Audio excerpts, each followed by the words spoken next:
उन्होंने कहा कि आमिर खान ने पीके बनाई, हिंदू देवी देवताओं का मजाक उड़ाया और हिंदुओं ने आमिर की पीके को बॉक्स ऑफिस पर सुपरहिट बना दिया।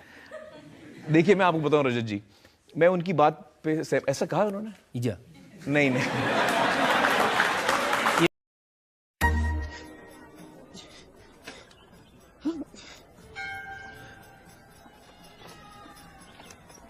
भाई साहब, ये भगवान का बैटरिया खत्म हो गई है का? थोड़ी देर चले फिर लुल हो गए।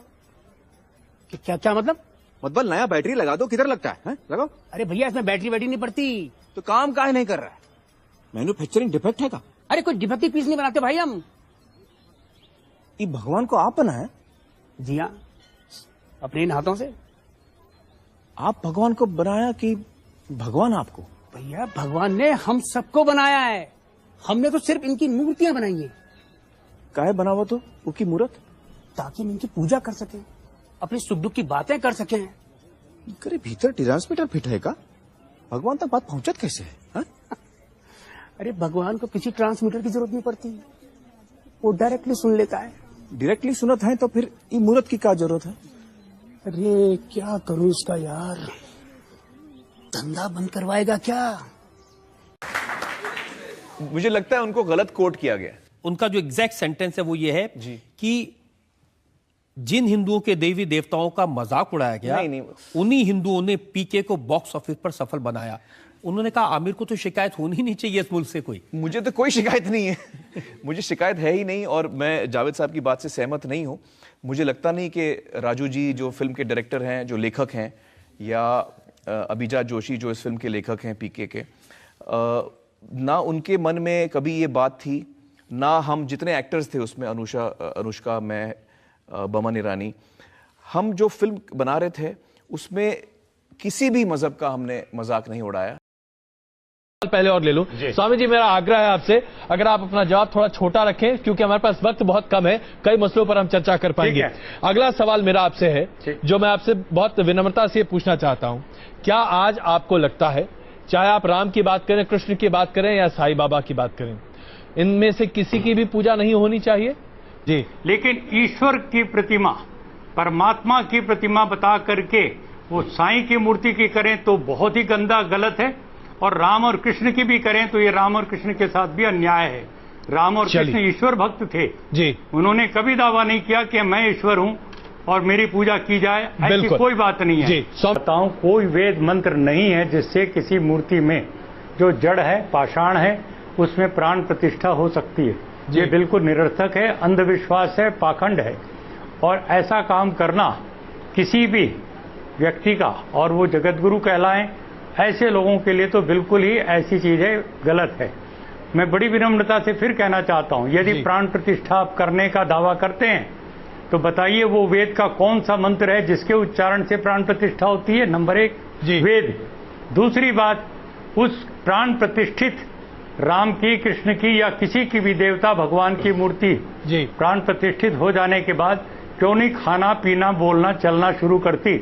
जरा प्राणवान होने का थोड़ा सा तो परिचय दे। वो आपने बता दिया वो प्राणवंत हो गई मूर्ति जी। अब उसके बाद आपने लोगों की भीड़ इकट्ठी की और परमात्मा का अवतार पूजो जी, ये कह करके चढ़ावा इकट्ठा करना शुरू किया।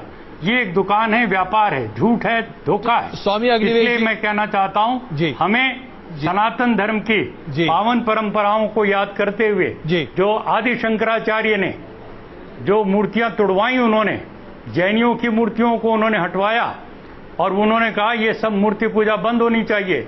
मैं आदि शंकराचार्य का, मैं नहीं, महर्षि दयानंद ने जो बयान किया, जो उनका बखान किया है जी, मैं नतमस्तक होता हूं आदि शंकराचार्य के बारे में। मैं कहना चाहता हूं, स्वामी जी, हमारे देश में मूर्ति पूजा नहीं थी। बिल्कुल स्वामी जी, करते हैं। स्वामी अभिदेवेश ने हर सवाल का सफाई से बेबाकी से जवाब दिया। मैं पूछना चाहता हूं, आप मूर्ति पूजा में मानते भाई साहब? जी मानते हैं। क्यों, आपको लगता नहीं गलत है? आप क्या हिंदू है? जी। आपके मजहबी किताब में लिखा है, छंदों के उपनिषद में, चैप्टर नंबर 6, अध्याय नंबर 2, श्लोक नंबर 1, एकम अद्वितीयम, खुदा एक है, उसके अलावा कोई नहीं है। लिखा है श्वेताश्वेतर उपनिषद में, अध्याय नंबर 6, मंत्र नंबर 9, नाच्य से कसी जनिता न चदीपा, उस ईश्वर, उस भगवान का कोई रब नहीं। उसके कोई वालदेन नहीं। लिखा है श्वेता उपनिषद में चैप्टर नंबर 4 मंत्र नंबर 19 में, न तस्य प्रतिमा अस्ति। उस ईश्वर, उस भगवान की कोई प्रतिमा नहीं, कोई अक्ष नहीं, कोई पिक्चर नहीं, कोई पेंटिंग नहीं, कोई फोटोग्राफ नहीं, कोई मूर्ति नहीं, कोई बुत नहीं। लिखा है यजुर्वेद में चैप्टर नंबर 32 वर्ष नंबर 3 में, मंत्र नंबर 3 में, न तस्य प्रतिमा अस्ति। उस ईश्वर, उस भगवान की कोई प्रतिमा नहीं, कोई अक्ष नहीं, कोई पिक्चर नहीं, कोई पेंटिंग नहीं, कोई फोटोग्राफ नहीं, कोई बुत नहीं, कोई मूर्ति नहीं। तो साफ तौर पे कई जगह आप हिंदू की मजहबी किताब में लिखा है कि मूर्ति पूजा गलत है, तो क्यों आप मूर्ति पूजा करते? भाई साहब जी, इस बारे में मुझे सही तालीम नहीं है, मुझे थोड़ा वक्त चाहिए। मैं इतने हवाले दे रहा हूं कि आपको लगता है कि मैं फेंकते जा रहा हूं। हवाले के हवाले दे रहा हूं, आप नोट कीजिए जी। आप लाइब्रेरी में जाइए, आपको वेद नहीं मिलता है तो हमारी लाइब्रेरी में जाओ, इस्लामिक रिसर्च फाउंडेशन। हमारे इस्लामिक रिसर्च फाउंडेशन में आपको वेद का तर्जुमा मिलेगा, महाभारत का तर्जुमा मिलेगा, भगवत गीता के कम से कम 30 तर्जुमे मिलेंगे। हमारे पास कंप्यूटर सॉफ्टवेयर है, आप क्या जानना चाहते हैं वेद के ऊपर बटन दबाओ, मिलेगा आपको। किधर लिखा है मूर्ति पूजा हराम है? बटन दबाओ, कंप्यूटर में निकलेगा बाहर। वेद के कंप्यूटर सॉफ्टवेयर है, बाइबल के कंप्यूटर सॉफ्टवेयर है, कुरान के कंप्यूटर सॉफ्टवेयर है, हदीस के।